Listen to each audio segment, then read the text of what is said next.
bestseller. It's our first New York Times bestseller to come into the Discord, uh, of the Summoner series and the Contender series, and a soon-to-be awesome new series that we'll get into discussing a little bit today. So thanks for joining me, Taran. Thank you for having me. It's exciting. That's great. Do you want to tell everyone a little bit about yourself first and your books? Yeah, sure. So I'm the author of 9 books. That's 5 books in the Summoner series, 3 in the Contender series, and I've just finished the first draft of my next series, which will be my first adult series. But that's coming out next year. Let's see. I started writing professionally when I was 22, and it was just coming off an internship at Penguin Random House, where they didn't want me to pester their editors with my writing. So to stop me pestering, they said, just put your work on Wattpad, okay? That we'll you'll get a book deal that way. And they just wanted me to stop annoying them. But that's what I did. And I remember calling my boss, who had told me to do that instead, and telling him what had happened. And he was in such shock because he really didn't expect it. And actually, what was interesting is that we eventually rejected a 6-figure offer from Penguin later down the line. And if they'd had the inside track, perhaps they would have snatched it up. But Did that there feel you good? go. It did a little bit. It did a little bit. But actually, the editor, I ended up. The editor is actually one of my agent's authors. So I felt a bit bad. She didn't have anything to do with it. You know, she just saw the book, liked it. It was more like the company suffered in a way. But yeah. So what happened was I decided to take part in National Novel Writing Month, and I wrote about half of the first book, The Novice, in that month, and I started sharing it on this website called Wattpad. For the few of you that don't know what Wattpad is, it's sort of like the YouTube of books. So you upload chapters or sections of writing rather than videos, and then people can comment. You can see how many views you've had. People can subscribe to you. So it's very similar in that regard. So by the end of that first month, the sample I shared had been read 100,000 times. And then as I wrote a little bit more while I was backpacking around Australia, and had very little internet connection. So every Friday I would sort of somehow manage to get internet. I'd pay a hotel to let me jump on it, or find a cafe that let you use it. And I would say, oh wow, my reads have shot up. But it was very surreal to me because I really wasn't engaged in the internet watching the numbers sort of creep up because I was traveling around the outback. And I think within 4 months, the sample had been read 1 million times, and 3 million times, I think it was, in 6 months.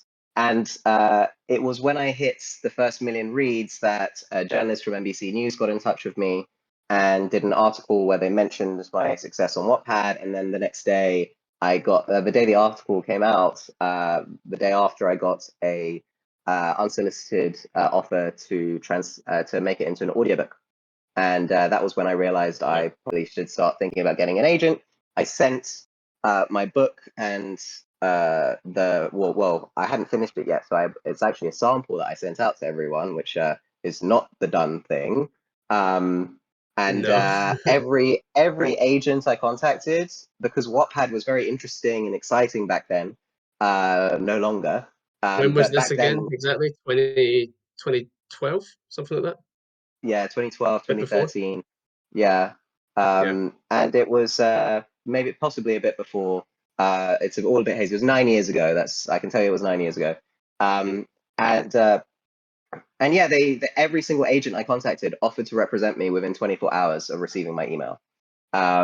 Eventually, I picked Juliet Mushrooms, who, as you probably know, is the best agent in the UK. She's won all the awards. I think the Sunday Times bestseller list has perpetually 4 of her authors on it at any one time. So she's doing very well, and I'm one of her authors, and it's she's a wonderful agent.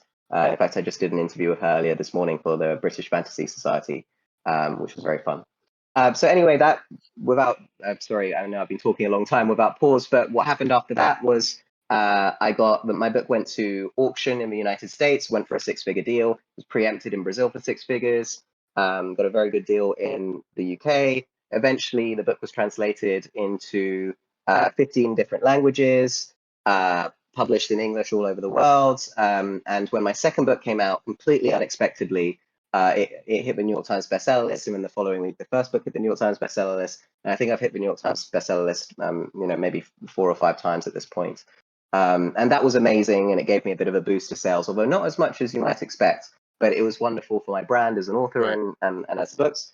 So I finished the Summoner series over 5 years. Then I did the Contender series, and now I'm transitioning to adults because my American publisher did not want to publish a Dragon Rider series. They thought that only middle grade people want to read that, which I disagree with. But there you go. So I switched publishers, and because it became adult in the US, it had to be adult in the UK, so I had to switch publishers in the UK. So now I'm with Harper Voyager in the US and the UK. And once the book's fully finished and drafted, we're going to send it out to foreign publishers all over the world, and we'll see if they want it as well. Although we've had a lot of interest, and I think I might have already sold it in a couple of territories.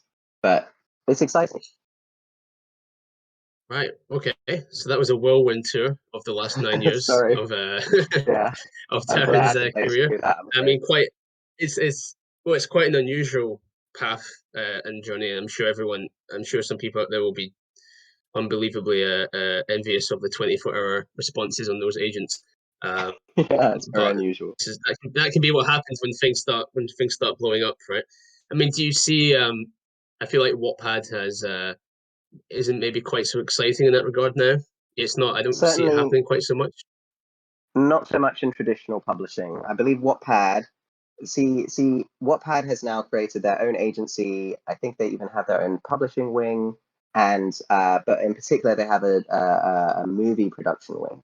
So Wattpad sells books by getting them made into TV shows and movies, and then leveraging that audience into buying the books, etc. So they've done, and there's also been adaptations that were done with Wattpad representing them in some way. I'm not 100% sure on this. I certainly know they did it for the One Direction fan fiction that ended up becoming after the movie. And The Kissing Booth, which I believe when it came out was the most watched movie on Netflix in its time. And obviously there's many sequels to it now because it seems like the kids just love it.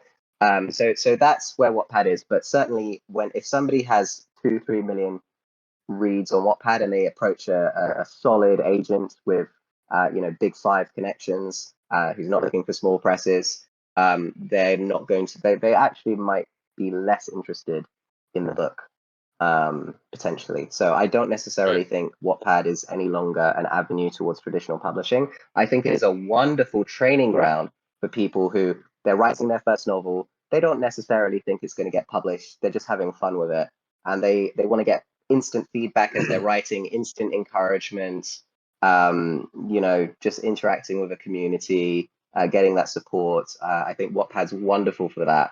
I would, and to be fair, what a lot of people do is they will start the book on Wattpad, they'll get towards the end of it, or they'll finish it on Wattpad, and then they'll just delete their entire account when they're done with it, pretend it was never there, and submit as if it's freshly published, which I believe is technically you need to reveal if it's the first publication and whether it's been on Wattpad. Is it the first publication? Nobody really knows.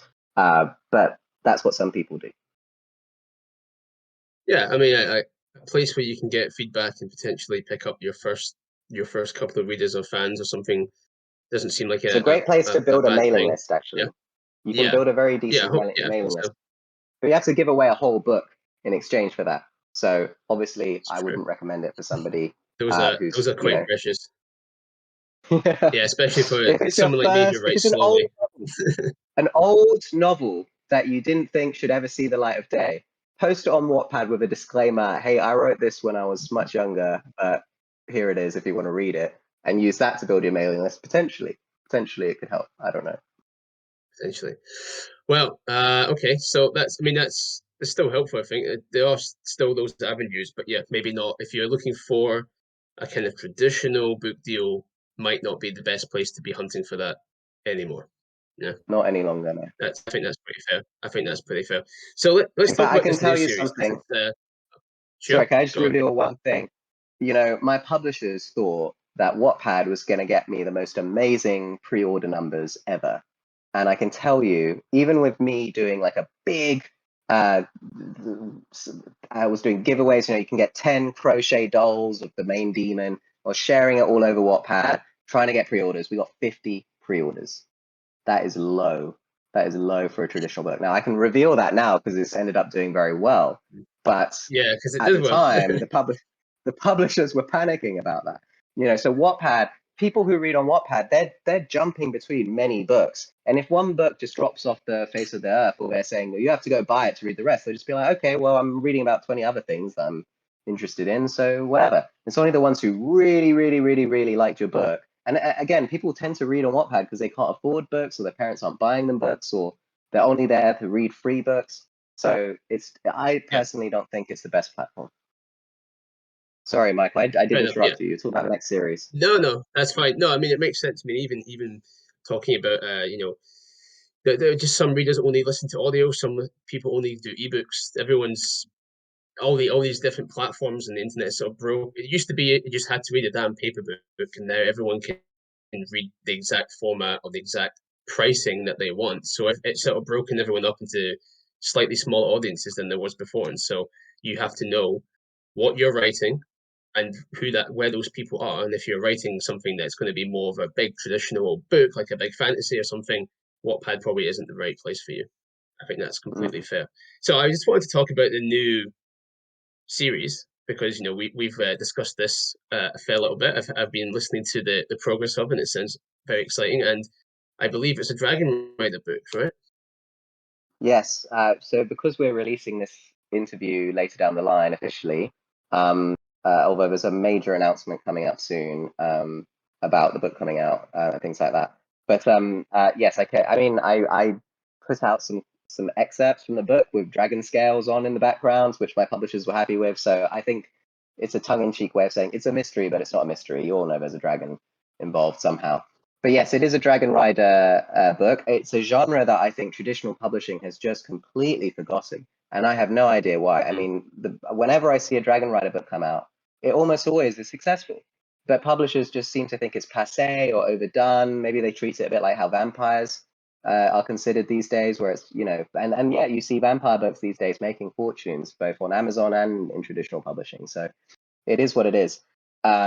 But yeah, no, it's a Dragon Rider series. It's also got cultivation progression based magic system. So it's a progression fantasy novel with quite a bit of cultivation integrated, although it's not as deep into the cultivation side of things. It perhaps takes a little bit more inspiration from progression fantasy than it does cultivation in some ways, but it has those elements, the core mana, cultivating mana, progressing in that system.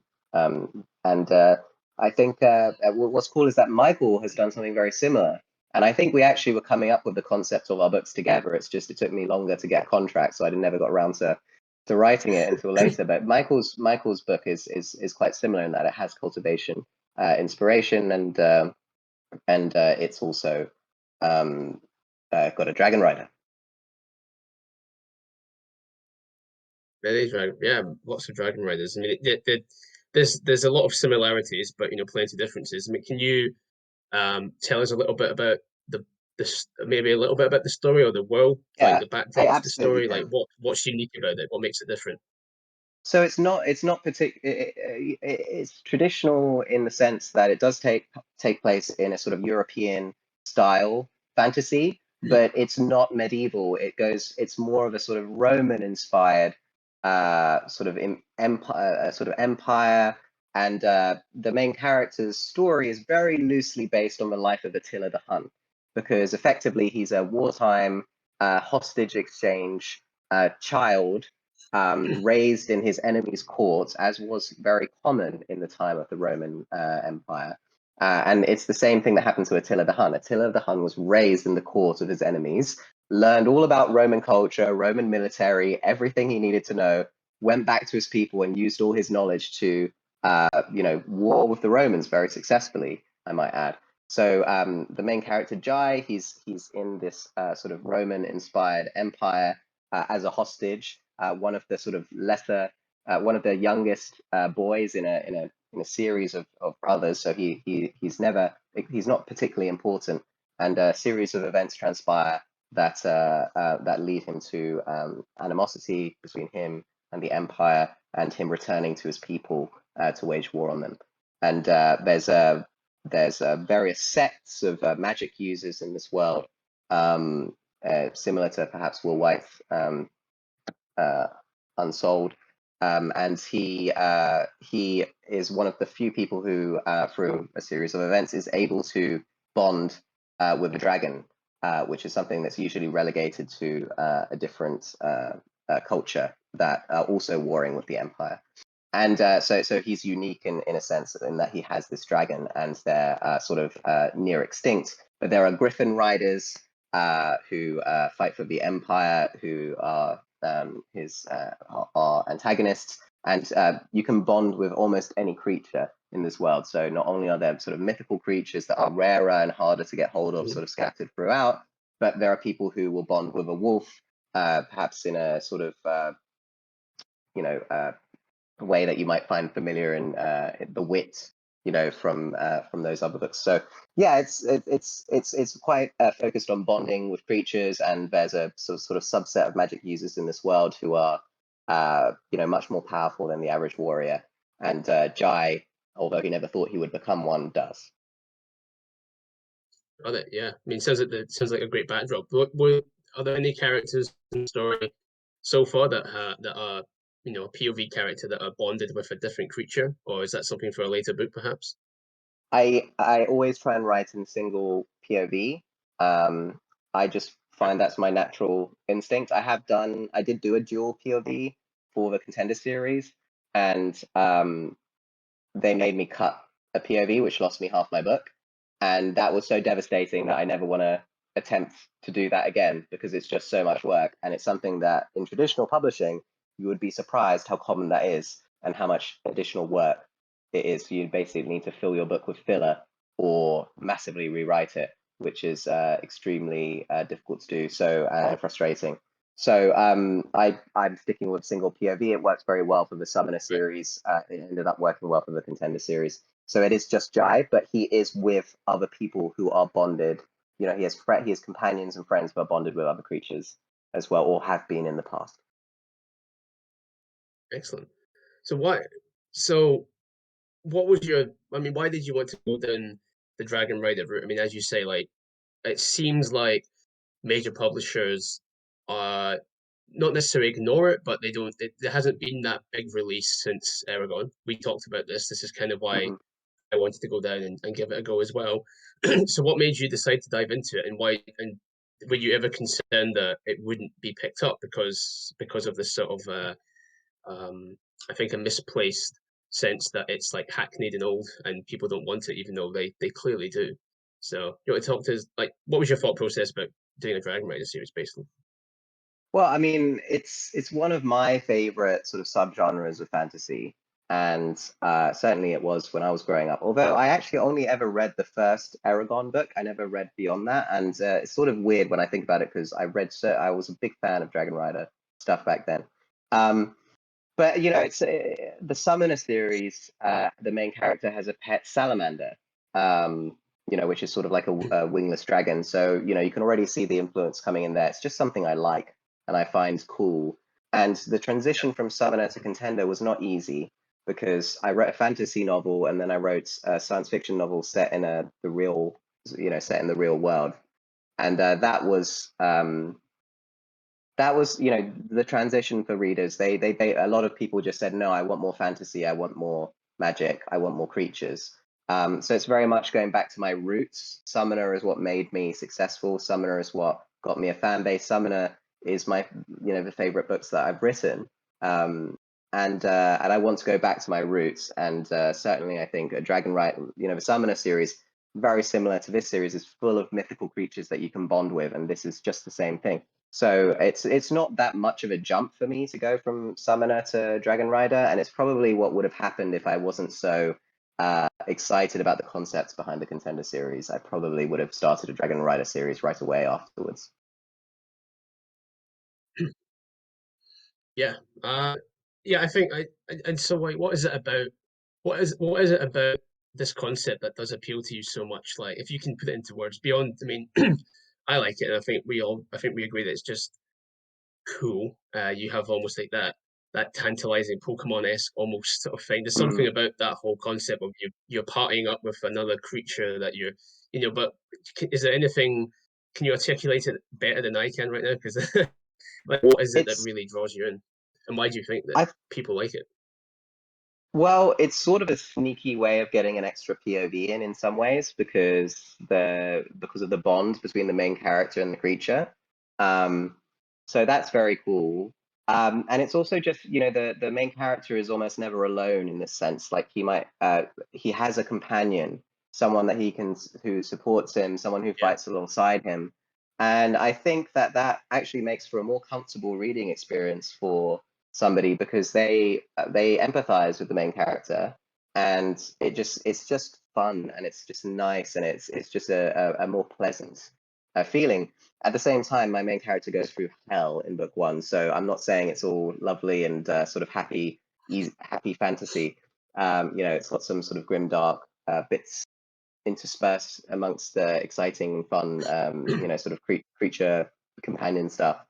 um, but I think that's possibly what draws me.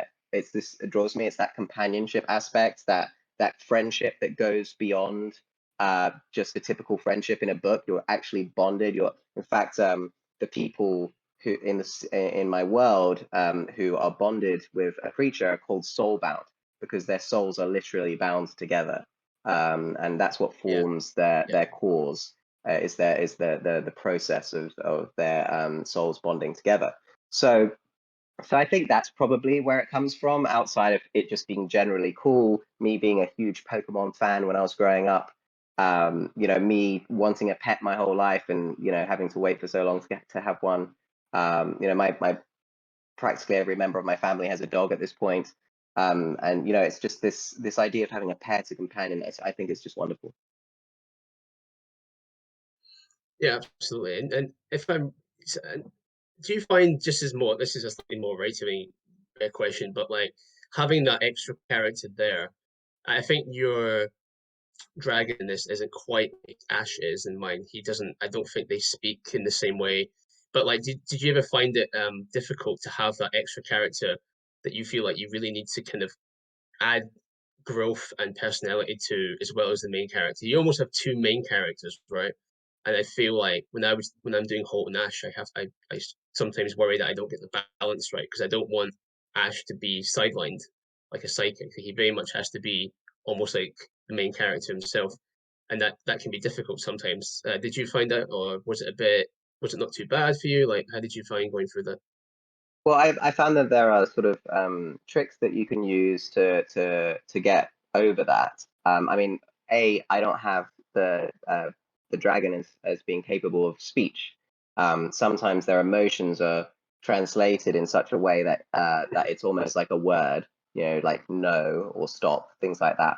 But Right. outside of that, they can't really communicate outside of emotion and feeling. Um, but there are tricks. So, for example, when the dragon and the main character are separated by a certain distance or enough of a distance, the further apart they are, the harder it is for them to feel what the other is feeling. So that means that in scenes where they're not really that close together, if he's being captured, or if the dragons had to go scouting, or if it's flying off somewhere, you don't have to have the dragons reaction to the situation as well as the main characters every time. Because that can really, if there's a scene, the main character will be reacting to things maybe 20 times through a short chapter. You can't have the dragon's reaction to what's happening at the same time as well. But you're absolutely right, Michael. I'm worried that I don't have the balance. And when I've just handed in the first draft. When I do the second draft, I'm going to do one read through where all I'm focused on is the dragon and what it's doing in the scene, how it's feeling, is it worth having its reaction in it, and making Yeah. sure that the relationship between the main character and the dragon isn't just a given. You need to give them those moments that Yeah. bond them together as friends, as companions, whether they can speak or not. You just need those moments. Otherwise, it's just like they're a tool for the main character to use, and they're as interesting as the sword at their hip. And don't get me wrong, cool weapons can be cool, but there's no heart in it if you don't give them those moments. No, that is the mainstay. If you're going to do a book like this, you better nail the relationship between those two characters. It's like the How to Train Dragon movies were excellent for what they were. I mean, needlessly good in some ways, but it wouldn't have worked if you didn't buy Tooth and Hiccup. It just would not Absolutely. have. So it's so important. So absolutely, I think a full pass, just focusing on that, sounds like a good idea. Well, I realize you don't have too much time for us. I do want to thank you for the little time we've got from you. It'd be great to have you back sometime in the future, perhaps when the book comes out, and we can talk about it more then. Yeah, absolutely. I mean, certainly, it's not going to come out until 2023, so I'm happy to jump on another call before then. I just happen to be a bit rushed today. Otherwise, I'd give you a full hour. But yeah, no, it's been very cool to chat about it. I'll be honest, I haven't really spoken about this novel with anyone outside of my agent, and a little bit the editors who bought it, and they bought it off a five chapter sample, or maybe it was six. But so even they haven't really, I haven't really been able to talk to them Seen the too whole much about it. thing, I gave them a right? synopsis. Yeah. So now they've received the full manuscript, and I'm waiting for their feedback with panic and fear. But I mean, that's my reaction every time I send a book in. I'm just like, oh no, maybe it's terrible, Yeah. maybe they'll hate it. You just don't know, because it's so subjective. Juliet actually gave me my first bit of feedback today. She said it was a cracker or something like that. I can't remember. That was all I got. But I was like, oh, thank God. At least she liked it. At least she liked it. Well, that's good. I can't remember the phrase. Yeah. Somebody wrote on the chat. It sounds You've like got to it's off put to a that. great start, man. Yeah. But anyway, thank you so much for having me. I'll come back anytime. Yeah, appreciate Absolutely. being I on my. think everyone will be, yeah, I'm sure everyone here is a Dragon Rider fan, so they'll be excited to hear more about this. So when you've got some time, we can talk about it more in depth and maybe share some more Dragon Rider tips. But I'll say bye for now, man. Thanks very much again. Talk to you You're very later. welcome. Ciao.